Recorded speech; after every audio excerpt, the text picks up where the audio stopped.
사람마다 살아가는 방식이 다릅니다.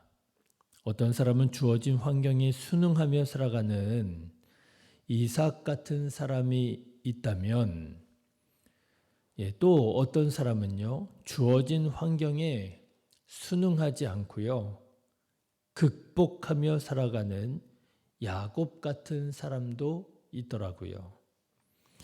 여러분은 어떤 부류의 사람이라고 생각하십니까? 이삭처럼 온유한 마음으로, 겸손한 마음으로 순응하며 살아가는 사람입니까? 아니면 야곱처럼 꿈을 가지고 적극적으로, 진취적으로 극복하며 살아가는 사람입니까? 자, 그런데 여러분, 오늘 말씀을 보면 무척 진취적인 성향을 가진 한 여인을 만나게 됩니다. 바로 예수님의 어머니 마리아입니다. 여러분은 마리아를 어떤 사람으로 보십니까? 사실 마리아만큼 기독교 신앙에서 그 평가가 엇갈리는 사람도 없을 것입니다. 가톨릭 교회는 우리 개신교인들이 보기에 마리아를 지나치다 할 정도로 거의 예수님의 반열에 올려놓고 숭배하지 않습니까? 그런가 하면 반면에 우리 개신교에서 마리아는요, 놀라울 정도로 거의 언급을 하지 않습니다. 똑같이 성경을 가지고 똑같이 하나님을 믿는다 하지만 가톨릭 교회는 신상을 만들어 놓고 그 앞에서 기도를 할 정도로 마리아에게 집중하는 반면에 개신교에서는 마리아에 대해서 거의 말하지 않지요. 너무나도 그 평가가 극단적으로 엇갈리는 것입니다. 간혹 우리 개신교에서 마리아에 대해 언급을 한다 할지라도 그 언급은 대부분 어떤 것입니까? 마리아를 주어진 상황과 환경에 순응하는 순종적인 여인으로 소개합니다. 오늘 38절의 말씀이 그 대표적인 근거 말씀이 되죠. 마리아가 이르되 주의 여종이여니 말씀대로 내게 이루어지이다. 마리아가 이렇게 말을 하잖아요. 말씀대로 내게 이루어지이다. 참 받아들이기 어려운 말씀이었을 텐데 이렇게 마리아가 어떤 사람이라고요? 순종적인 사람이더라. 이런 식으로 우리가 이해를 하고 생각을 하고 있습니다. 그런데 여러분 잠깐 조금 더 깊이 들여다보면 마리아가 과연 그렇게 순종적인 사람이었을까 하는 생각을 해보게 됩니다. 여러분 낯설겠지만 한번 마리아에 대해서 조금 더 생각해 보십시오. 당시 여인은 그것도 결혼하지도 않은 여인은 그야말로 그 아버지의 그 가정의 하나의 소유물이었습니다. 결혼을 할 때 남자가 그 여자를 데리고 가기 위해서 내야 하는 막대한 지참금은 너무나도 당연한 것이기도 하지만 그 가정에게 있어서 그 아버지에게 있어서는 사실 무시할 수 없을 만큼의 재산이었어요. 그런데 마리아가 그동안 생각했던 것처럼 여러분 수동적인 여인이었더라고 한다면 하나님께서 마리아를 통해서 예수 그리스도를 낳게 하리라 말씀하셨을 때 과연 주의 여종이여니 말씀대로 내게 이루어지이다 이렇게 대답할 수 있었겠습니까? 그럴 수 있겠습니까? 그럴 수 없었을 거예요. 너를 통하여 예수 그리스도가 이 세상에 태어나야 되리라 하는 하나님의 말씀을 들었을 때 마리아가 만약 순종적인 여인이었더라고 한다면 아마 이렇게 대답했을지도 모르겠습니다. 하나님, 잠시만요. 먼저 아버지에게 가서 여쭤보고 그리고 말씀드리겠습니다. 그러지 않겠습니까? 저는요, 아시는 것처럼 저 한 개인의 사람이 아닙니다. 우리 가정의 재산 같은 사람입니다. 결혼할 때 우리 집에 들어오는 지참금이 그게 얼마나 중요한지 하나님 모르십니까? 내 결혼 문제 나 혼자 결정할 수 없습니다. 내가 원하는 남자하고 결혼하는 거 아닙니다. 아버지가 부모님이 허락해 줘야 이 사람하고 결혼해라 해야 내가 결혼할 수 있는 것이고요. 하나님 결혼 문제도 내가 내 마음대로 결정하지 못하는데 결혼 전에 애를 갖는 이런 문제를 저보고 혼자 결정하라고요? 그렇게 못합니다. 저 먼저 아버지에게 가서 상의하고 아버지가 허락해 주시면 그러면 제가 하나님의 뜻에 순종하겠습니다. 그렇게 대답했을 거예요. 그런데 여러분 말씀을 보니까 마리아는 하나님께 즉각적으로 응답합니다. 주의 여종이오니 말씀대로 내게 이루어질 것입니다. 여러분 누가 이런 말을 할 수 있겠습니까? 자기 인생과 자기 영혼을 하나님 앞에서 주체적으로 결정할 줄 아는 그런 사람이 이런 말을, 이런 대답을 할 수 있는 것이지요. 마리아는요, 인간적으로 볼 때 그렇게 순종적인 사람이 아닙니다. 굉장히 주체적이고 적극적인 성품의 사람이었던 것이지요. 자, 그런데 여러분, 보통 이렇게 자기 삶에 대해서 주체적이고 적극적인 삶의 방식을 가진 사람은 어떤 사람입니까? 보통은 아주 선이 명확한 사람이 아닙니까? 호불호가 강하고요. 나는 이게 좋아. 좋은 게 있는 반면에 나는 이건 아니야. 이건 싫어. 싫은 게 있는 사람이죠. 아, 이것도 이럴 수 있고 저것도 저럴 수 있고 그런 사람도 있는가 반면에 여러분 주체적인 사람, 적극적인 사람, 진취적인 사람은 어떻습니까? 좋은 게 있고요. 싫은 게 있는 사람이잖아요. 보통 선이 분명하지요. 자기 주장이 확실하고 강하지요.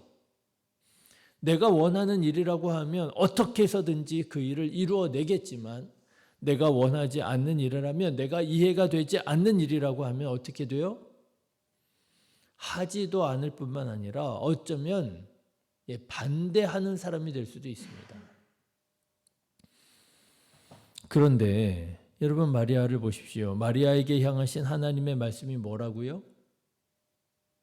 사람으로서는 도저히 받아들이기 어려운 상식적이지도 않은 일이고요. 뿐만 아니라 자기 문화와도 완전히 맞지 않는 그런 말씀이었습니다. 어떻게 결혼하지도 않은 여자가 임신을 할 수 있고요. 아들을 낳고요.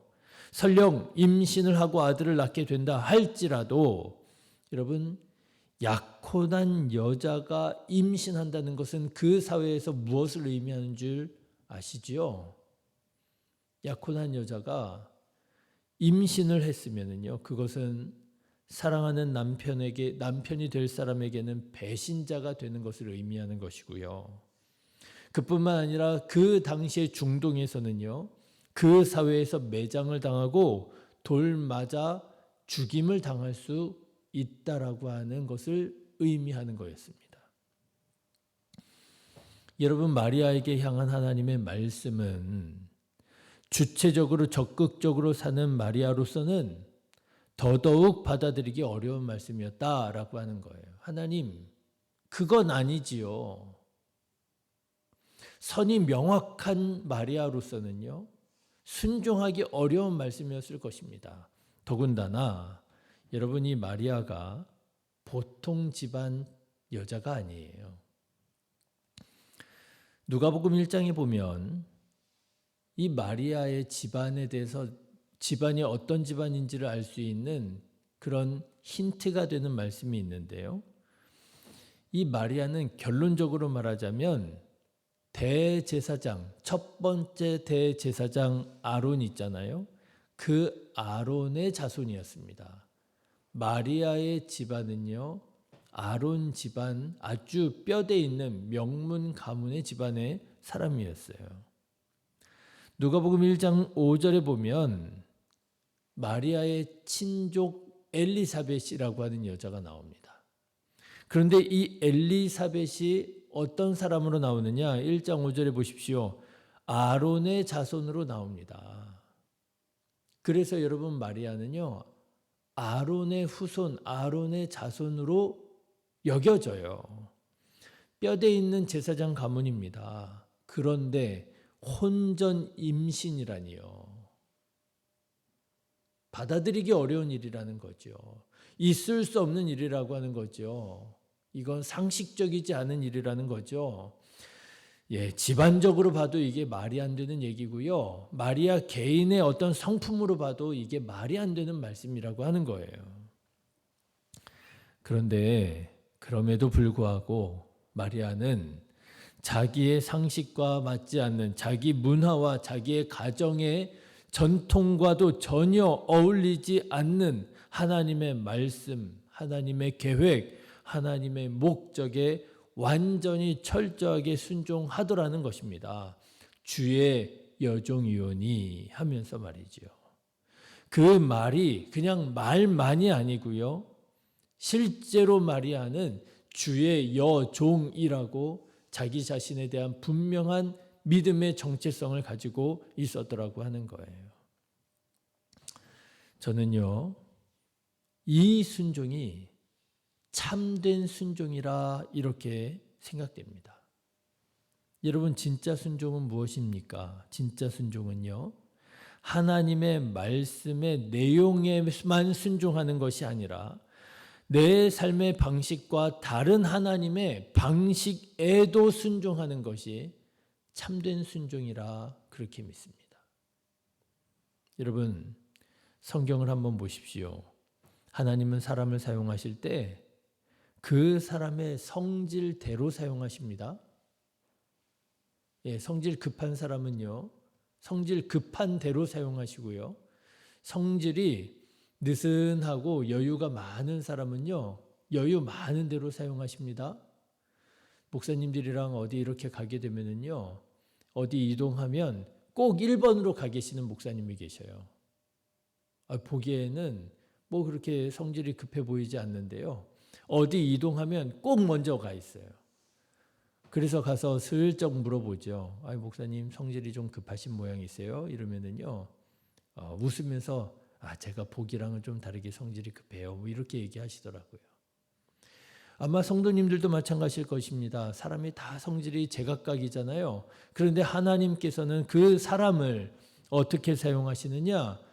성질대로 사용하십니다. 그런데 여러분, 여기에서 아셔야 될 게 있습니다. 하나님은 사람을 성질대로만, 성품대로만 사용하지 않으십니다.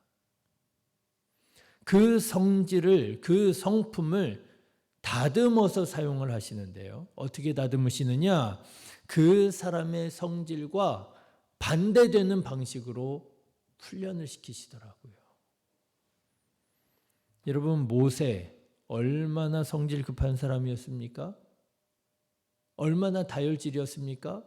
욱하는 걸 조금도 참지 못하는 사람이 모세였습니다. 자기 동족이 맞고 있는 것을 보고요, 성질을 참지 못해서 자기 동족을 학대하는 그 이집트 사람을 쳐 죽여버리잖아요. 아주 계획적으로. 그런데 하나님께서 그 성질 급한 모세를 사용하시는데 어떻게 사용하셨습니까? 천천히 차근차근 하나님께서 그를 변화시켜 가셨습니다. 40년 동안 광야에서 세월을 묻게 하시더니 또다시 40년을 광야에서 사역하게 하셨습니다. 여러분, 성질 급한 모세 마음이 어땠을까요?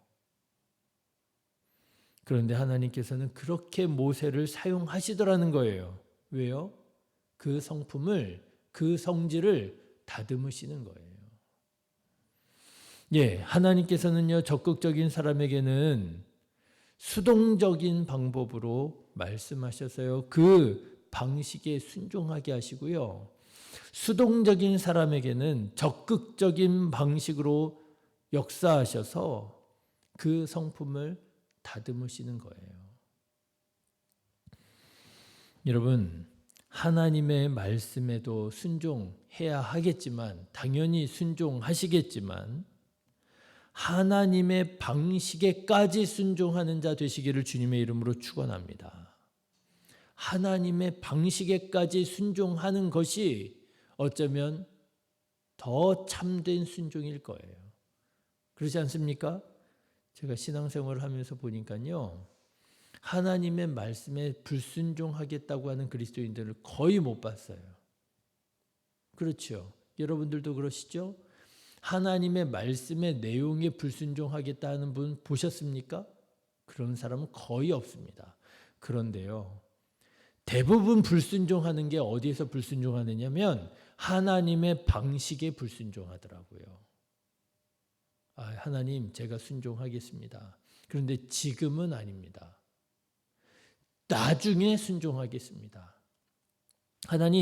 하나님 말씀 옳은 거 다 알고 있습니다. 순종하겠습니다. 그런데 다른 방식으로 순종하겠습니다. 꼭 그런 방식으로만 할 건 아니잖아요. 여러분, 참된 순종은 하나님의 말씀에 대한 순종만이 아니라 하나님의 방식에 대한 순종이더라고 하는 거예요. 마리아처럼.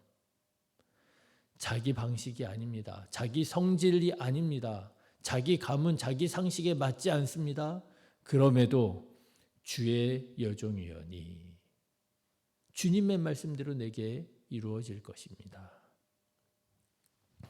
사랑하는 성도 여러분, 하나님께서 여러분들의 성품을, 여러분들의 성질을 다듬기 위하여 하나님께서 말씀하실 때에 하나님의 말씀에만 아멘하는 것이 아니라 하나님의 그 방법에도 하나님께서 내 성품을 다듬기 원하시는구나.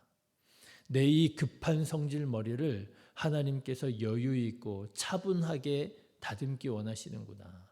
나의 이 게으른 성질을 하나님께서는 보다 열심을 가지고 적극적으로 살아가도록 하나님께서 변화시키시기 원하시는구나. 여러분 깨달으시고요.